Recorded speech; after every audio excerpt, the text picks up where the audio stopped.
Hai guys, Selasa 18 Maret 2025, indeks harga saham gabungan atau IHSG itu mengalami penurunan lebih dari 5% dalam waktu satu hari. Bahkan perdagangan sempat dihentikan sementara. Sebagian besar investor merasa deg-degan gitu dan nggak tenang gitu. Sebenarnya apa sih yang harusnya kita lakukan? Yuk kita bahas.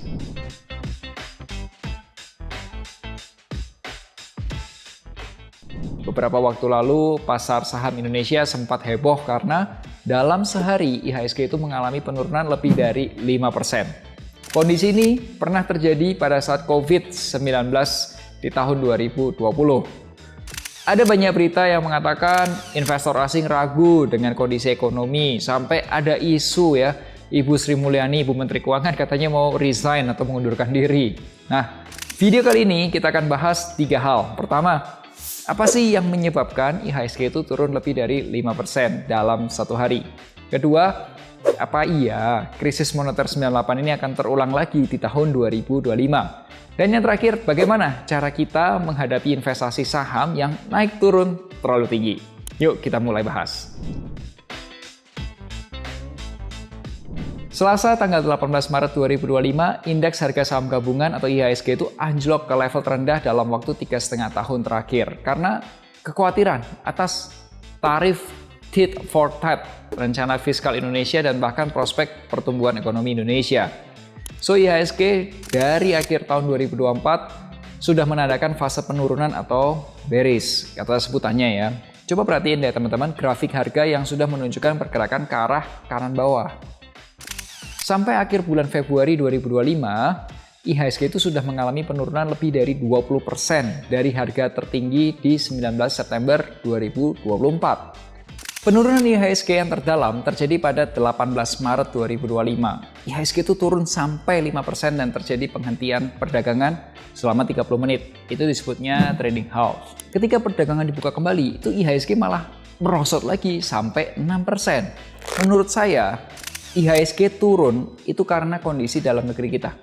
Karena pada waktu itu IHSG adalah satu-satunya indeks saham yang merah di Asia pada tanggal 18 Maret 2025. Pada hari yang sama, indeks saham Singapura atau STI itu mengalami kenaikan 1,13%. Indeks saham Malaysia GLSA mengalami kenaikan 1,04%. Bahkan indeks saham Hong Kong atau Hang Seng mengalami kenaikan 2,14%. Lalu, saham-saham apa yang mengalami penurunan dalam? Jawabannya adalah saham-saham konglomerasi yang memang sudah mengalami kenaikan harga terlebih awal atau yang sangat tinggi juga. Lalu, apa saja penyebabnya? Nah, saya mencoba mengumpulkan beberapa data dari beberapa analis. Pertama, saya melansir sumber dari Kontan, itu ada analis namanya Pak Mohit Nirpuri. Beliau adalah manajer investasi dari SGMC Capital Singapura. Dia mengatakan penyebab IHSG rontok karena banyak pedagang saham yang melepas posisi utang atau margin. Jadi disampaikan penurunan tajam hari ini terasa lebih seperti pelepasan posisi dan likuidasi paksa, terutama bagi mereka yang berdagang dengan menggunakan margin daripada perubahan fundamental. Saya pribadi membaca investor asing merasa bingung nih ya dengan kondisi ekonomi di Indonesia yang mengalami penurunan dari tahun sebelumnya. Dan juga rencana belanja pemerintah Indonesia seperti program makan bergizi gratis. Coba deh perhatiin data ekonomi Indonesia Februari 2025, kita bandingin Februari 2024. Pertama, dari APBN kita Februari 2024 itu mengalami surplus atau positif 26 triliun. Sedangkan Februari 2025, APBN kita mengalami defisit atau malah minus 31,2 triliun. Kedua, faktor penerimaan pajaknya juga mengalami penurunan. Tahun lalu per Februari 2024 itu sudah terkumpul 269 triliun. Sedangkan per Februari 2025 baru terkumpul 187 triliun. Termasuk juga penurunan dari penerimaan negara yang bukan pajak atau PNBP. Itu juga mengalami penurunan tipis dari tahun sebelumnya sekitar 79,97 triliun, sekarang terkumpul 76,4 triliun. Tapi menurutku jangan langsung kita berpikir negatif atau pesimis. Kenapa? Karena penurunan pendapatan ini adalah potret penurunan dari awal tahun hingga bulan Februari. Pemerintah masih punya waktu 10 bulan untuk mulai menggenjot pendapatannya. Nah, selain itu, posisi utang Indonesia itu juga mengalami peningkatan sekitar 7,95%. Februari 2024 utang Indonesia itu sekitar 8.253 triliun. Sekarang, ya kalau teman-teman lihat angkanya sudah mencapai hampir 9.000 triliun.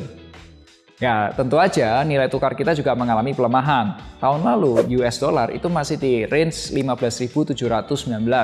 Sekarang sudah di 16.596. Nah, berita ini itu menjadi kelihatan gede lagi karena apa? Ada rencana Bapak Presiden untuk mengalokasikan pengeluaran besar banget untuk makan bergizi gratis di tahun 2025.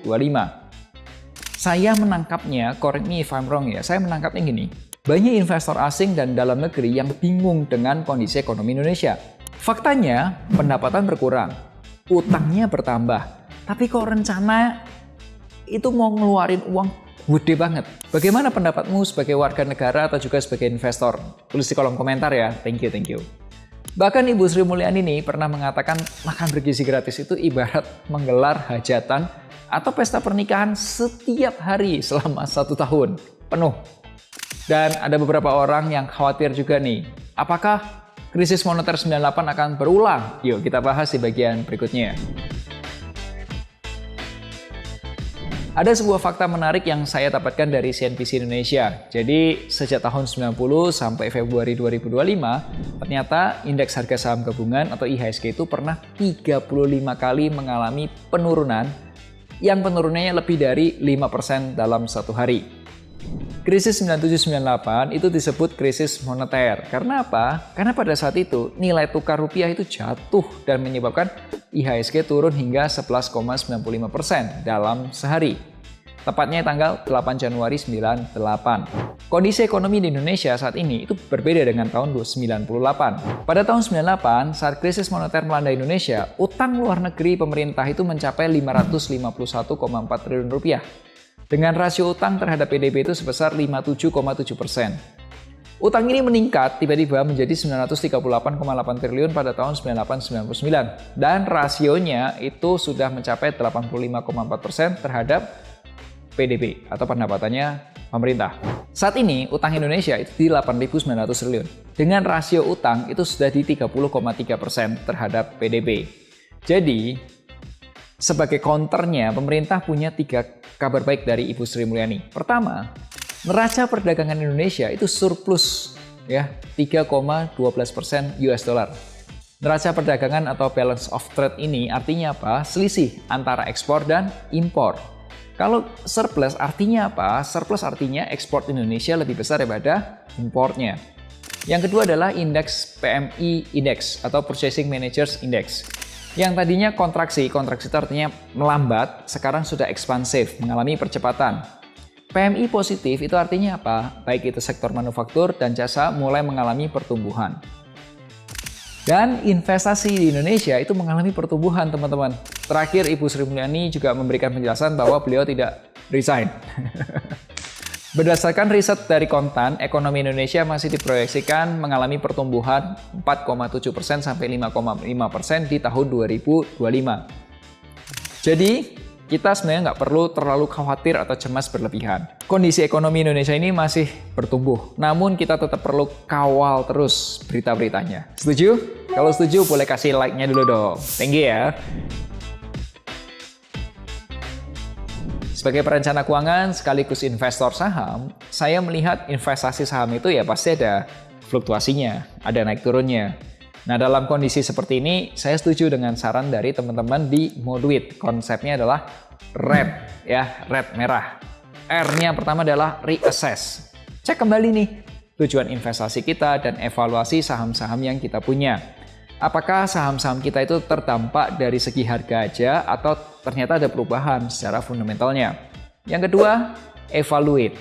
Kita evaluasi nih, apa penyebab penurunan harga saham? Jika saham-saham yang kita investasi ternyata masih punya fundamental bagus, harganya turun dalam, ya it's time to buy more. Nah, yang terakhir, D, decide.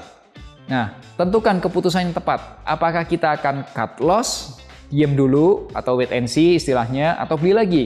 Nah, pastikan juga posisi atau bobot investasinya. Gini loh, kalau 50% uang kamu semua di saham, ya ketika saham turun semua, penurunannya dalam lagi, itu kamu merasa terganggu, kamu akan deg-degan, nggak nyaman.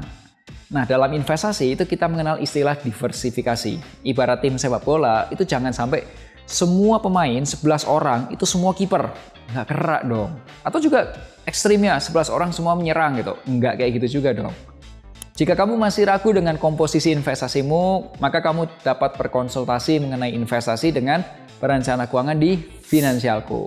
Caranya hubungi nomor berikut ini, boleh juga di WhatsApp atau juga akses ke link berikut ini. Kamu boleh tanya-tanya dulu ke adminnya Finansialku, cara konsultasinya, harganya, dan apa yang didapat setelah konsultasi. So, ingat selalu hargai kerja kerasmu, share kalau kamu suka video ini. Sampai jumpa di Melek Finansial hari Rabu depan. Akhir kata, make a plan and get your financial dreams come true. Tonton juga playlist investasi.